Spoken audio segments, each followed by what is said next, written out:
Takže čau lidi, já jsem Lordy a vás vítám u dalšího videa. A já vím, že teď jsem dlouho nenatáčel, že jsem takový ten, dále se tomu tak říct, youtuber, který natáčí jenom, aby byl youtuber, ale tohle, co dělá tady, už je fakt hrozný. Já jsem nezažil takovýhle chování od dospělého člověka k 6letýmu klukovi, jako dobře někdo, třeba kdo má rád furt toho tadyho, tak si může říct, dobře, my se to jenom ze srandy, ale 6letý kluk nepozná jakoby třeba tu pravou srandu jako 10letý kluk. Jo, takže to zase ten tady to úplně nedomyslel. A navíc, když to streamuje, tak se z toho prostě nevymluví. Jo, on prostě něco vymyslí, ale nedomyslí to. Já vím, že třeba ode mě to zrovna sedí, ale tak mě je teď 11 a tady mu už je 27 nebo kolik. 28, já teď fakt nevím, 20 něco. A to auto, kde jede Audinou, to všechno je jakoby zdokumentovaný a tak. Ale on teď byl v televizi Nova, zrovna na to vydal video Vláďa. A že on už to tam říkal Vláďa, že jakoby, že to nedomyslí a pak mu to je líto a Vláďa řekl. A proto si za to neumluvím. Ale je to pravda. On něco nedomyslí a sám řekne, že mu to je pak líto. Ale místo toho, aby třeba místo toho, že se furt vymlouvá, natočil 5minutový video omluva za všechny moje blbosti, aby to řekl slušně. A on se z toho bude furt vymlouvat. Což mě přijde jako plně nesmyslný. Kdyby třeba jako natočil 5minutový video, kde se fakt jako omluví, tak si ty lidi řeknou, jo, dobře, přehnal to, ale omluvil se. On se ani neomluvil a bude se z toho vymlouvat.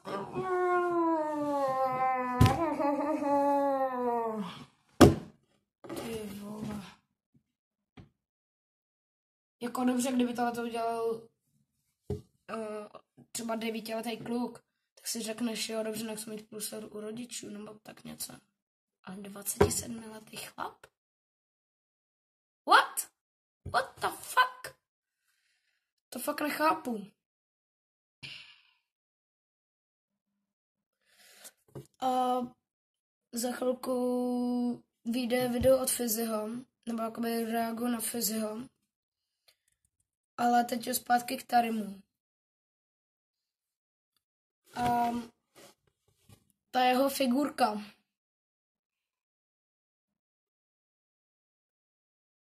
Víte, proč si vůbec udělal?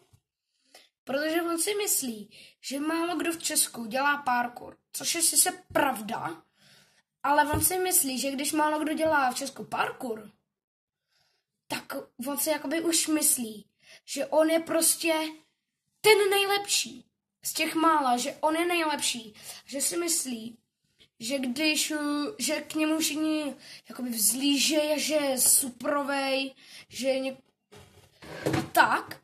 takže si udělá figurku a tím ho budou ty děti nebo ty lidi mít rádi víc, když si udělá figurku, aby se jim zavděčil. Jo, tak to není. To samé jako ta série Učím youtubery parkour. Bože, to byl zase nápad.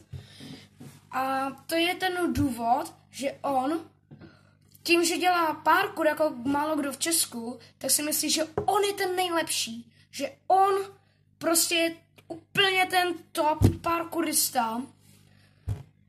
A proto se začal dělat i sérii Učím youtubery parkour. Jo, dobře, je to dobrý nápad na video. Málo kdo může říct, že naučil youtubery parkour. Ale zase, třeba kdybych já uměl parkour, tak bych si jako nejdřív rozmyslel, co bude potom. Jo, třeba někomu se to líbí a někomu ne. Jo, takže si musíte říct, kolika lidem, nebo kdybych to vydal, tak jaký by na to lidi měli narážky nebo názor, tak. Třeba na to lidi můžou mít názor, tady ty jsi úplně superovej, umíš parkour, dobrý nápad na video, cením. Ale, co když se pak stane, že třeba ty lidi ti tam budou jenom psát, Ježíši, jsi namachrovaný, proč vůbec točíš, Ježíši Maria, Smusa dělá parkour mnohem líp a tak. A to je ten důsledek, že nedomýšlí budoucnost a je strašně namachrovaný. A tohle je vlastně důvod, proč tady vůbec tohleto začal dělat. A přitom si myslím, že Smusa je mnohem lepší parkourista než je tady. Já Smusu teda nesleduju, ale ty videa, které jsem od něj viděl z parkouru, jsou fakt dobrý. A jako nevím, jestli ještě točí, mám pocit, že jo, já ho nesleduju. Ale myslím si, že Smusa je fakt lepší parkourista než tady.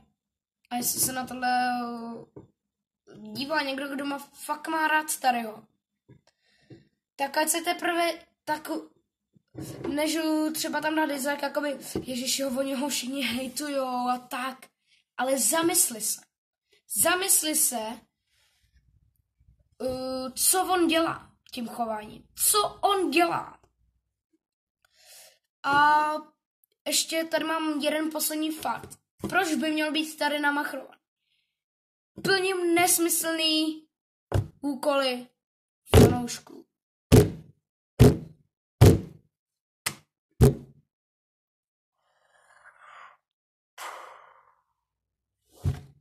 Tak hrozný to video. Po ty video. Jako dobře, zase někdo může ocenit třeba dobrý nápad na video. Tomu vůbec neberu. Vůbec mu to neberu. Ale to je vlastně furt to samý. On si myslí, že je top, že je tak dobrý, že ho všichni tak obdivujou, že dokáže si udělat vlastní figurku, učí youtubery parkour, plně nesmyslným úkoly fanoušků. Hrůza. A teď jsem chtěl něco říct, já jsem to zapomněl. Ještě jeden důvod, proč by měl být tady namachrovaný. Ale tak to je. Takže zatím čau a zamyslete se nad tím.